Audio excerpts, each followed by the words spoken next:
Assalamualaikum warahmatullahi wabarakatuh. Halo teman-teman semua, kita kembali di podcast Sirah Nabawi. Kita akan membahas Sirah Nabawi dengan judul Fathu Makkah. Dan kita sudah bersama dengan narasumber kita, yaitu siapa Mbak? Boleh diperkenalkan dirinya? Ya, nama saya Salma Fidaroin. Kami mahasiswi Queen ya. Fakultasnya apa Mbak? Fakultasnya Fuadah. Ya, ini tugas UAS ya. Oke, jadi di episode kali ini kita akan membahas tentang Fathu Makkah. Cerita ini sangatlah menarik ya. Apa sih latar belakang Fathu Makkah itu? Terjadinya Fathul Makkah gitu kan ya Mbak. Sebelumnya kalau kita membahas Fathul Makkah ya, kita harus kembali ke peristiwa yang lalu, yaitu perjanjian Hudaybiyah. Nah, perjanjian Hudaybiyah itu kan salah satunya ada aturan bahwa antara kaum Quraisy dengan kaum Muslim itu dilakukan gencatan senjata selama 10 tahun. Nah, itu kan terjadi tahun 6 Hijriah ya. Nah, di tahun ke-8 Hijriahnya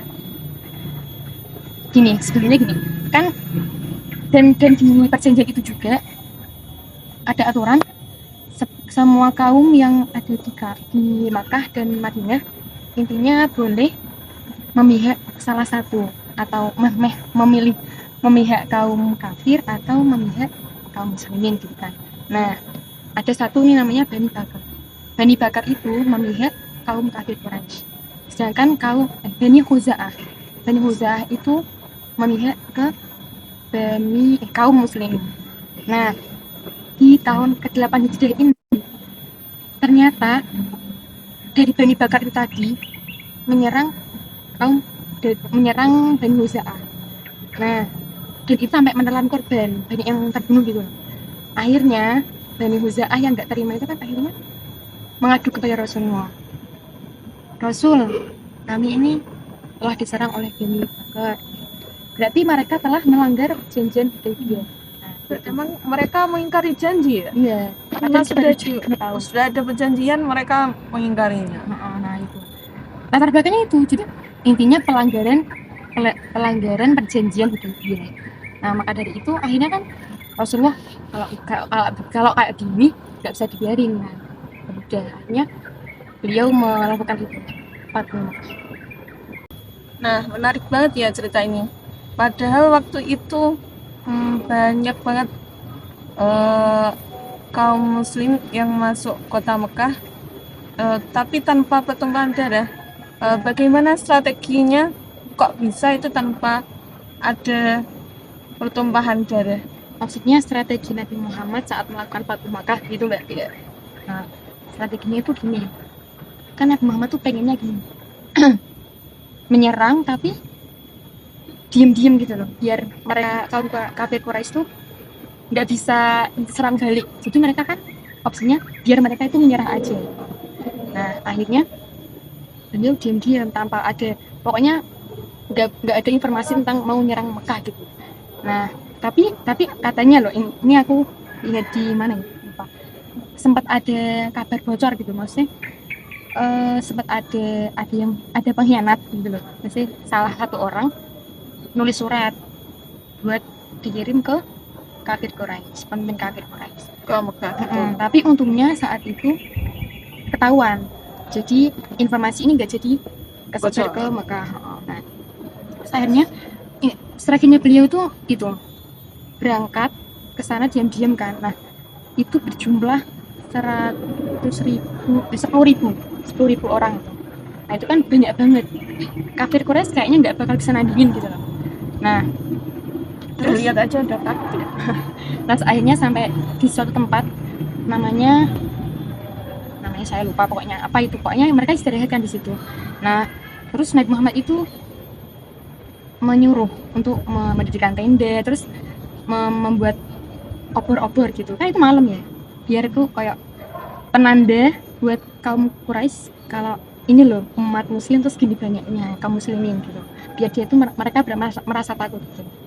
Terus ya udah, akhirnya setelah kan itu nanti Abu Sufyan lihat kan Terus setelah itu akhirnya dari itu kan Abu Sufyan juga jadi takut gitu kan, nanti kak banyak banget umat muslimnya segitu banyaknya 10.000 orang gitu kan, mana orang kafir, orang Mekah kan nggak mungkin bisa nandingin gitu loh.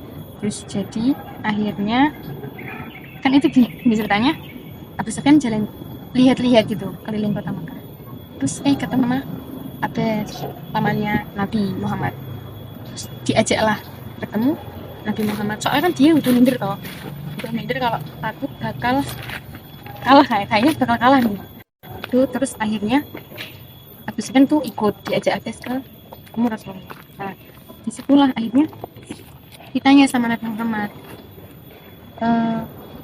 dikasih pilihan, kamu mau gimana, soalnya ini udah bener-bener dikepung, seolah-olah kan udah dikepung sama pasukan segitu banyaknya. Terus akhirnya kan ya mesti Abu Sufyan takut gimana gitu. Terus intinya setelah itu dia masuk Islam, meskipun awalnya agak ragu ya, akhirnya masuk Islam. Nah terus di situ dari Abu Sufyan masuk Islam, akhirnya Nabi Muhammad memberikan kayak apa ya, kehormatan lah, bukan kehormatan, kedudukan buat Abu Sufyan, dengan beliau itu memberi apa ya, jaminan keamanan. Yang pertama, barang siapa yang masuk rumah Abu Sufyan dia akan aman. Yang kedua, barang siapa yang masuk Masjidil Haram dia juga aman. Dan yang ketiga, siapa yang kan nggak mungkin ya Masjidil Haram dan rumah Abu Sufyan itu muat untuk semua orang Mekah. Opsi yang ketiga yaitu barang siapa yang memasuki rumahnya masing-masing dan tutup pintu, maka mereka akan aman. Terus strateginya Nabi itu, jadi intinya tanpa ada kekerasan. Jadi kan ini kasih sayang ya, Fathu Mekah itu kan dengan rahmah tuh Ya, agama Islam kan agama yang damai ya. Nah, kalau biasanya nih menaklukkan kota Mekah itu identik dengan pertumpahan darah dan balas dendam. Bagaimana sikap Rasulullah kepada kaum Quraisy setelah penaklukan kota Mekah itu? Nah ini jadi poin dari Fathu Mekah. Jadi intinya Rasulullah itu tidak mau kan secara perang yang menelan banyak kota itu, nggak mau.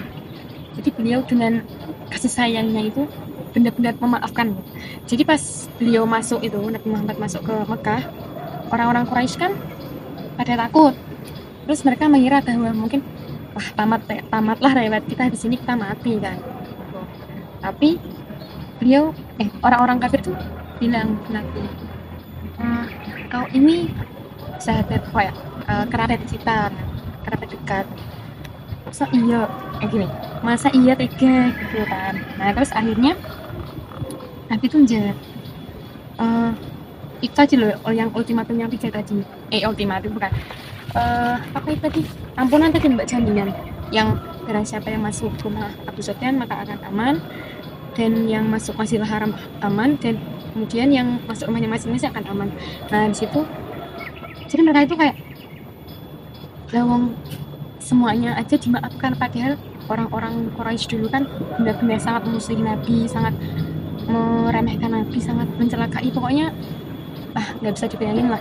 Nah tapi apa balasan dari Nabi? Nabi malah memaafkannya dengan benar-benar memaafkan gitu, tanpa ada apa-apa maksudnya pokoknya beliau memaafkan wajah titik. Nah dari situ, dari sikap Nabi memaafkan itu jadi orang-orang Quraisy itu jadi kayak luluh hatinya, kayak ternyata memang Rasulullah itu selembut itu gitu lah hatinya. Jadi akhirnya dari situlah hidayah turun kepada mereka, akhirnya mereka sukarela masuk Islam. Soalnya mereka benar-benar kayak sampai bingung gitu loh. Ketika udah terbuka sama Islam pokoknya gitu. Nah, dari kisah-kisah kita tadi, apa sih hikmah yang bisa diambil dari kisah Fathu Makkah ini? Yang sebenarnya banyak ya, tapi yang benar-benar paling disorot kan yang pertama, janganlah ingkari perjanjian, yang pertama. Yang kedua, hikmah dari Nabi peristiwa Fatul Makkah ini, yaitu kita itu membela kebenaran namun tegas gitu. Yang kedua, bagaimana strateginya. Jadi kita itu bagaimana menyelesaikan sebuah masalah dengan strategi yang tepat gitu. Kan ya tadi kan Muhammad dengan tidak bunuh-membunuh ya, tanpa pertumpahan darah. Dan yang terakhir itu ialah tentang ampunan.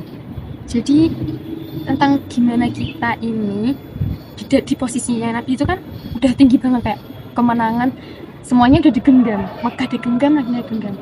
Tapi apa sikap beliau kepada orang-orang yang telah memusuhi dahulu, yaitu mengampuninya.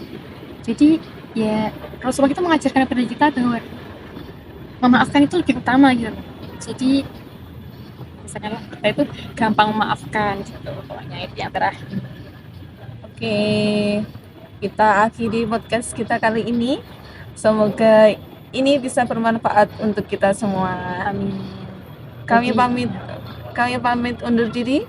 Wassalamualaikum warahmatullahi wabarakatuh. Waalaikumsalam warahmatullahi wabarakatuh.